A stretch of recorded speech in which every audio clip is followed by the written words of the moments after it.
Hi friends. Starting సీన్‌లో Gerald అనే వ్యక్తిని చూపిస్తారు.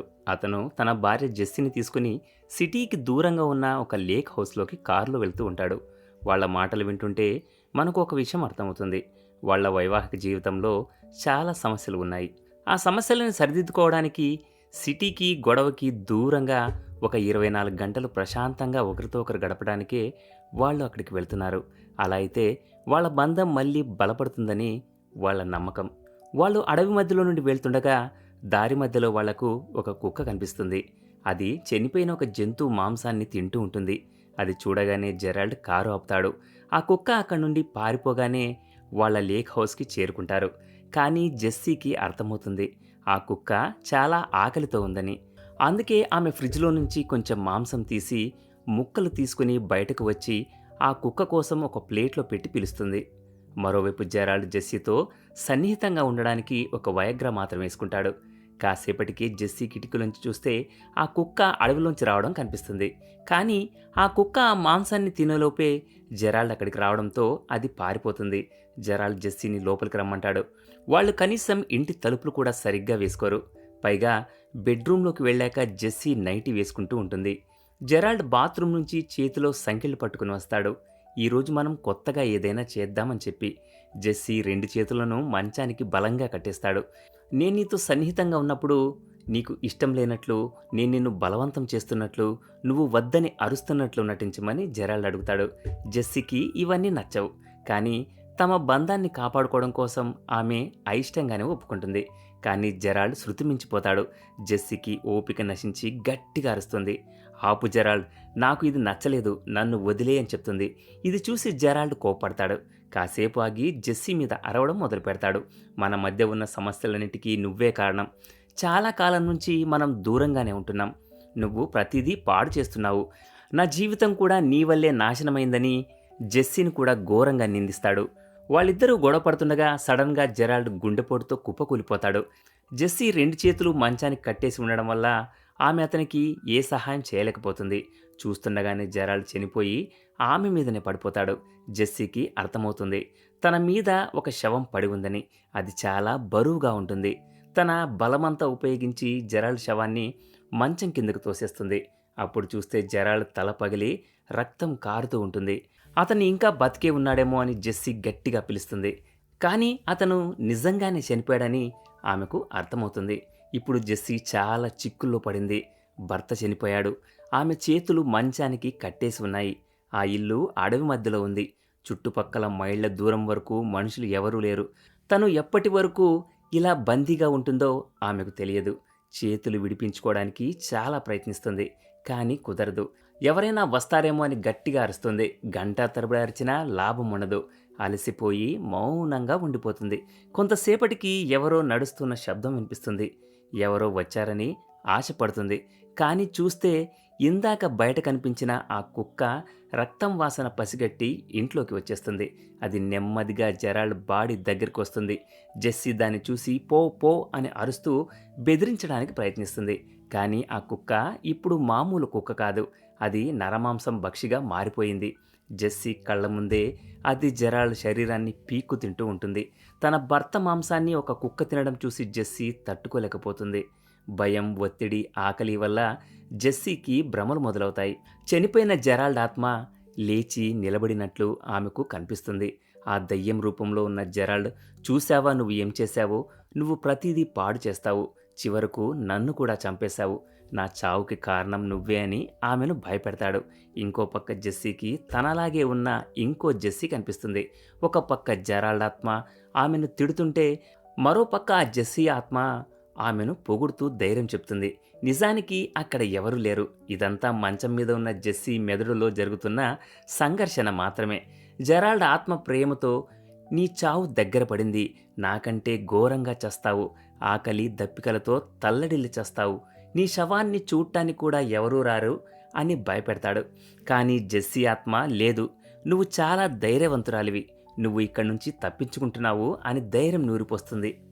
గంటల తరబడి జెస్సీకి విపరీతమైన దాహం వేస్తుంది. ఏం చేయాలో అర్థం కాదు. అప్పుడు ఆమెకు ఒక విషయం గుర్తొస్తుంది. జెరాల్డ్ చనిపోయే ముందు నీళ్లు తాగి గ్లాసును తన తలపైన ఉన్న షెల్ఫ్ మీద పెట్టాడని. ఆమె కష్టపడి ఆ షెల్ఫ్ మీద ఉన్న గ్లాసును తన చేతి దగ్గరకు జరుపుకుంటుంది. గ్లాసు చేతికి దొరుకుతుంది. కానీ సంకెళ్ళ వల్ల ఆ గ్లాసును నోటిదాకా తీసుకోలేకపోతుంది. కళ్ళ ముందే నీళ్లు ఉన్నాయి కానీ తాగలేకపోతుంది. ఇంతకంటే నరకం మరొకటి ఉండదు. ఇప్పుడు ఆమె అంతరాత్మ ఒక సలహా ఇస్తుంది. ఆమె వేసుకున్న నైటీకి ఒక ట్యాగ్ వేలాడుతూ ఉంటుంది. దాన్ని స్ట్రాలాగా వాడుకోమని చెప్తుంది. జెస్సీ అలాగే చేసి ఆ ట్యాగ్ ద్వారా నీళ్లు తాగుతుంది. ఆకలి, అలసట వల్ల ఆమె స్పృహ కోల్పోయి నిద్రపోతుంది. అర్ధరాత్రి ఆమెకు మెలకువ వస్తుంది. గది మొత్తం చీకటిగా ఉంటుంది. గది మూల నుంచి ఒక వింత ఆకారం ఆమె వైపు చూస్తుండడం ఆమె గమనిస్తుంది. అతను మనిషిలా లేడు. చాలా పొడవుగా, వికృతంగా ఉన్నాడు. జెస్సీ భయంతో వణికిపోతుంది. ఇది నిజం కాదు. ఇది కేవలం నా భ్రమ మాత్రమే. నా మెదడు ఆడుతున్న నాటకమని పదే పదే అనుకుంటుంది. కానీ ఆ వింత ఆకారం ఆమె దగ్గరకు వచ్చి ఒక పెట్టె తెచ్చి చూపిస్తాడు. అందులో చాలా నగలు, అలాగే మనుషుల ఎముకలు ఉంటాయి. జెస్సీ కళ్ళు మూసుకొని నువ్వు నిజం కాదు అని మంత్రంలా జపిస్తూ ఉంటుంది. అప్పుడు జెరాల్డ్ ఆత్మ ఆమెతో, వాడు చాలా ప్రమాదకరం. వాడు వెన్నెలతో తయారయ్యాడు. నిన్ను చంపడానికే వచ్చాడు. నిన్ను మౌస్ అని పిలుస్తున్నాడు, విను అని చెప్తుంది. మౌస్ అని పిలుపు వినగానే జెస్సీకి తన గతం గుర్తొస్తుంది. కథ ఫ్లాష్ బ్యాక్లోకి వెళ్తుంది. జెస్సీకి 12 ఏళ్ళు ఉన్నప్పుడు కుటుంబంతో కలిసి వెకేషన్కి వెళ్తుంది. ఒక సాయంత్రం సూర్యగ్రహణం వస్తుంది. అందరూ బయట ఉంటే జెస్సీ తన తండ్రి ఒడిలో కూర్చుని చూస్తూ ఉంటుంది. అప్పుడు వాళ్ళ నాన్న ఆమెతో అసభ్యంగా ప్రవర్తిస్తాడు. జెస్సీకి అది తప్పు అని తెలుసు. ఆమె భయపడుతుంది. ఆ తర్వాత వాళ్ళ నాన్న ఆమెను మ్యానిపులేట్ చేస్తాడు. నేను చేసింది తప్పే, కానీ నువ్వే నన్ను రెచ్చగొట్టావు. ఈ విషయం అమ్మకు చెప్తే అమ్మ నిన్నే తిడుతుంది. మన ఇద్దరి మధ్య ఇది రహస్యంగా ఉండాలి అని ఆమె మెదడును తప్పుదో పట్టిస్తాడు. ఆ రోజు నుంచి జెస్సీ ఆ నిజాన్ని గుండెల్లోనే దాచుకుంటుంది. అదే మ్యానిపులేషన్ పెళ్ళాక జెరాల్డ్ కూడా చేసేవాడు. సమస్య వచ్చినప్పుడల్లా అంతా నీ వల్లే అని జెస్సీ అనేవాడు. వర్తమానంలోకి వస్తే జెస్సీ కాలిని ఎవరో నాకుతున్నట్లు అనిపిస్తుంది. మూన్లైట్ మ్యాన్ ఏమో అనుకుని చూస్తే అది ఆ కుక్క. మళ్ళీ ఆకలితో వచ్చి ఆమె కాలిని తినడానికి చూస్తుంది. జెస్సీ దాన్ని తన్ని పంపించేస్తుంది. కానీ అది మళ్ళీ జెరాల్డ్ శవం దగ్గరికి వెళ్తుంది. జెరాల్డ్ ఆత్మ మళ్ళీ ఆమెను భయపెడుతుంది. ఇప్పుడు నీలో బలం ఉంది కాబట్టి కుక్కను తరిమావు. కాసేపటి తర్వాత నీ బలం అయిపోయాక అది నిన్ను తినేస్తుంది. ఒకవేళ కుక్క వదిలేసినా ఆ మూన్లైట్ మ్యాన్ నిన్ను వదలడు అని అంటాడు. కానీ జెస్సీ అంతరాత్మ ఆమెకు ధైర్యం చెప్తుంది. మూన్లైట్ మ్యాన్ నిజం కాదు, అది నీ భ్రమ. కానీ నువ్వు బ్రతకాలంటే ఇప్పుడే ఏదో ఒకటి చేయాలి అని చెప్తుంది. జెస్సీ గమనిస్తుంది. మూన్లైట్ మ్యాన్ నిలబడిన చోట రక్తపు మరకల మీద పెద్ద పెద్ద కాలిముద్రలు ఉన్నాయి. అంటే వాడు భ్రమ కాదు, నిజమే. ఈ విషయం అర్థమవగానే ఆమెలో బతికే ఆశ పుడుతుంది. నేను నా తండ్రి దగ్గర ఓడిపోయాను, నా భర్త దగ్గర కూడా ఓడిపోయాను. కానీ ఇప్పుడు ఓడిపోను. నా కోసం నేను పోరాడాలి అని నిర్ణయించుకుంటుంది. రక్తం జిడ్డుగా ఉంటుంది కాబట్టి చేతికి రక్తం అంటితే సంకెళ్ళ నుంచి చెయ్యి జారి బయటకు రావచ్చు అని ఆమెకు ఒక ఐడియా వస్తుంది. పక్కనే ఉన్న గ్లాసును పగలగొట్టి ఆ గాజు ముక్కతో తన మణికట్టును కోసుకుంటుంది.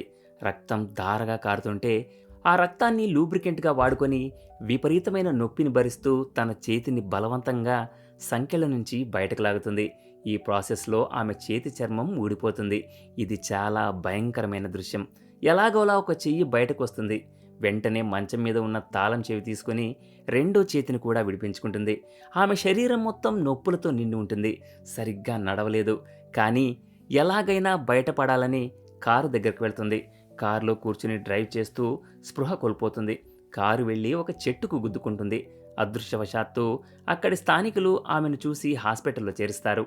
6 నెలల తర్వాత జెస్సీ కోలుకుంటుంది. జెరాల్డ్ ఆస్తి అంతా ఆమెకే వస్తుంది. ఆమె ఆ డబ్బుతో లైంగిక వేధింపులకు గురైన బాధితుల కోసం ఒక ఫౌండేషన్ స్థాపిస్తుంది. ఆమె ఇప్పుడు చాలా స్ట్రాంగ్. కానీ ఆమెకు ఇంకా ఆ మూన్లైట్ మ్యాన్ కలలో కనిపిస్తూనే ఉంటాడు. పోలీసులు ఆ రోజు ఇంట్లో వెతికినప్పుడు ఎవరూ దొరకలేదు. కానీ జెస్సీ ఉంగరం మాత్రం మాయమైంది. ఒకరోజు పేపర్లో ఒక వార్త వస్తుంది. రేమండ్ అనే ఒక సీరియల్ కిల్లర్ అరెస్ట్ అయ్యాడు. అతని ఫోటో చూడగానే జెస్సీ షాక్ అవుతుంది. అతనే ఆ రాత్రి వచ్చిన మూన్లైట్ మ్యాన్. అతనికి ఒక వింత జబ్బు ఉంటుంది. అతను శవాలను తవ్వి ఎముకలు మరియు నగలు సేకరిస్తుంటాడు. కొన్నిసార్లు మనుషులను చంపి తింటాడు కూడా. ఆ రోజు జెస్సీని చంపకపోవడానికి కారణం ఆమె అతనికి అప్పటికే తన పెళ్లి ఉంగరాన్ని ఇచ్చేసింది. అతని కలెక్షన్ పూర్తయింది కాబట్టి ఆమెను వదిలేశాడు. ఇక జెస్సీ తన భయాన్ని పూర్తిగా పోగొట్టుకోవడానికి కోర్టుకు వెళ్తుంది. రేమండ్ ఆమెను చూసి నువ్వు నిజం కాదు, నువ్వు వెన్నెలతో తయారయ్యావు అని పాత డైలాగ్ వేస్తాడు.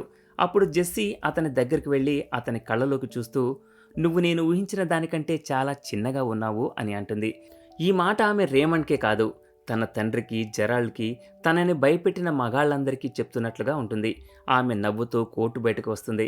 ఇప్పుడు ఆమె నిజంగా స్వేచ్ఛను పొందింది. ఆమె కొత్త జీవితం ఇప్పుడే మొదలైంది. ఈ సీన్తోనే ఈ మూవీ ఎండ్ అవుతుంది. ఇది ఫ్రెండ్స్ ఇవాల్టి స్టోరీ. ఇలాంటి మరిన్ని ఇంట్రెస్టింగ్ స్టోరీల కోసం ఛానల్ని సబ్స్క్రైబ్ చేయండి. Thanks for watching.